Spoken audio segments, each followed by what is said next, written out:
सोने और चांदी में इन दिनों रेस लगी है कि कौन कितना बढ़ेगा और इन्वेस्टरों को रिटर्न देगा। धनतेरस पर कल दोनों कीमती धातुओं ने धन बरसाया और अब नजर इस दिवाली से अगले दिवाली तक मिलने वाले रिटर्न पर जमी है। लेकिन अगली दिवाली सोने की होगी या चांदी की, यह हम जानेंगे पृथ्वी फिनमार्ट के कमोडिटी डायरेक्टर मनोज कुमार जैन से। मेरा नाम है कमल शर्मा। मनोज जी, आपका स्वागत है। मनोज जी, नमस्कार कमल जी। नमस्कार मनोज जी। सबसे पहले आपको दिवाली की शुभकामनाएं मोलतोल और हमारे सभी दर्शकों की ओर से।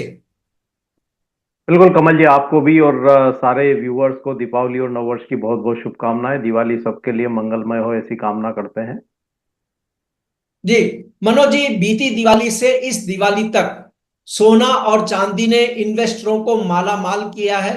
आगे क्या रुख रहेगा इन दोनों कीमती धातुओं में?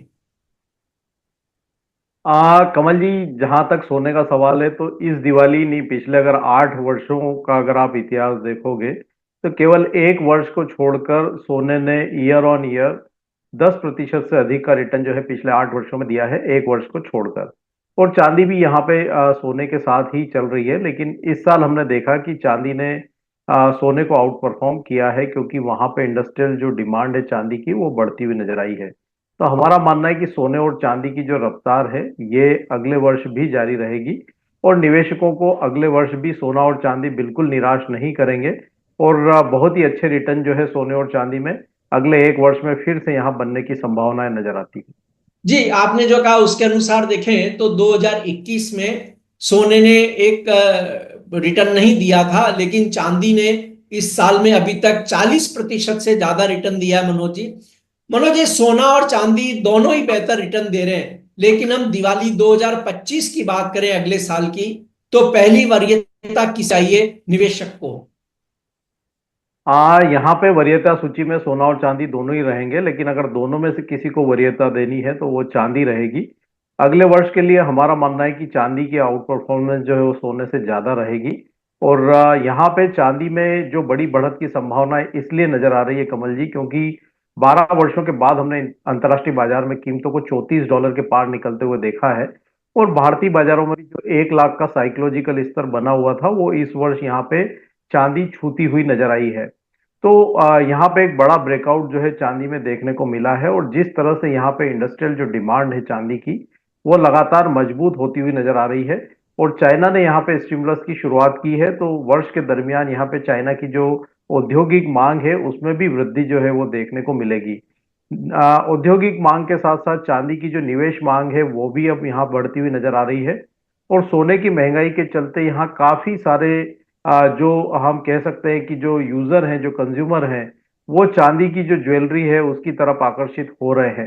तो यहाँ पे चांदी को निवेश के साथ साथ औद्योगिक मांग और ज्वेलरी डिमांड का भी जो है सपोर्ट अगले वर्ष में मिलता हुआ नजर आएगा।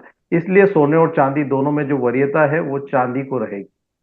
जी, तो ऐसे में एक सवाल यह उठता है कि इतना तेज रिटर्न मिलने और तेजी से भाव ऊपर उठने पर क्या एक इन्वेस्टर को सचेत रहना चाहिए? उसके मन में कोई डर होना चाहिए या ऐसी अभी कोई जरूरत नहीं है?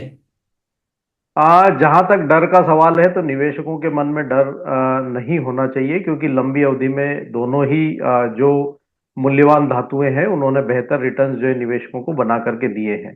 तो निवेश के लिहाज से कोई डर नहीं होना चाहिए। अपने सिस्टमेटिक इन्वेस्टमेंट प्लान के तहत जो है यहाँ निवेश करते रहे। और लंबी अवधि में भी हमारा मानना है कि जो ग्लोबल जो अनिश्चितताएं हैं और जियोपॉलिटिकल टेंशन है, तो वो सारी चीजों के चलते हुए ये दोनों ही मूल्यवान धातुएं आगे भी जो है पॉजिटिव रिटर्न्स देती नजर आएगी। लेकिन अगर यहाँ पे ट्रेडर है जो शॉर्ट टर्म की अवधि के लिए व्यापार करते हैं, तो उनको जी निश्चित रूप से यहाँ पे जो हम वर्तमान में भाव देख रहे हैं, चाहे चांदी हो या सोना हो, सर्वोच्च स्तर पर दोनों ही कमोडिटी जो है कारोबार कर रही है। तो ऐसे में उनको सतर्क बिल्कुल रहना चाहिए। और जो डे ट्रेडर है या बहुत ही सीमित अवधि के लिए व्यापार करते हैं, तो उनको यहाँ पे कोई भी व्यापार बिना स्टॉप लॉस के इन स्तरों पर नहीं करना चाहिए। जी, और अमेरिकी राष्ट्रपति पद की दौड़ में अब ट्रंप काफी आगे दिख रहे हैं, जैसा कि वहां से खबरों में बताया जा रहा है। यदि ट्रंप राष्ट्रपति बनते हैं तो क्या सोना या चांदी की इस रेस पर कोई लगाम लग सकती है या क्या संभावनाएं दिखती है? यहाँ पे काफी जो कड़ा मुकाबला यूएस प्रेसिडेंशियल इलेक्शन में इस बार देखने को मिल रहा है कमल जी। और जहां तक अंतिम जो है घोषणा नहीं हो जाती है रिजल्ट की, तब तक ये कहना मुश्किल है कि कौन आएगा। लेकिन हाँ, अगर ट्रम्प साहब यहाँ पे विजयी होकर के आते हैं तो निश्चित रूप से जियोपॉलिटिकल टेंशन जो है वो थोड़े कम होते हुए नजर आएंगे, और शॉर्ट टर्म में कुछ मुनाफा वसूली जो है सोने और चांदी में देखने को मिल सकती है। लेकिन लंबी अवधि में हमारा मानना है कि जो रफ्तार है सोने और चांदी की वो बरकरार रहेगी, क्योंकि जिस तरह से जो बड़े जो दुनिया भर के सेंट्रल बैंक्स हैं वो डी डॉलराइजेशन की तरफ तेजी से बढ़ रहे हैं, और उसके चलते यहाँ पे सोने और चांदी की जो डिमांड है लंबी अवधि में वो बिल्कुल बरकरार रहेगी। तो सीमित अवधि में थोड़ा एक मुनाफा वसूली उस कारण से आ सकता है, लेकिन हमें नहीं लगता कि लंबी अवधि में कोई बड़ा फर्क जो है सोने और चांदी की चाल पर पड़ने वाला है। मनोज जी, यदि कोई निवेशक दोनों कीमती धातुओं में निवेश करना चाहे और हम माने कि उसके पास 1 लाख रुपया है, तो निवेश किस रेशो में करना ज्यादा फायदेमंद होगा?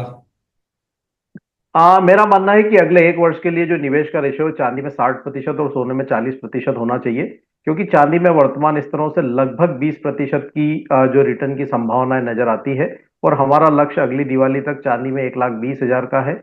वहीं सोने में हमारा मानना है कि 90,000 तक के जो स्तर है वो देखने को मिल सकते हैं।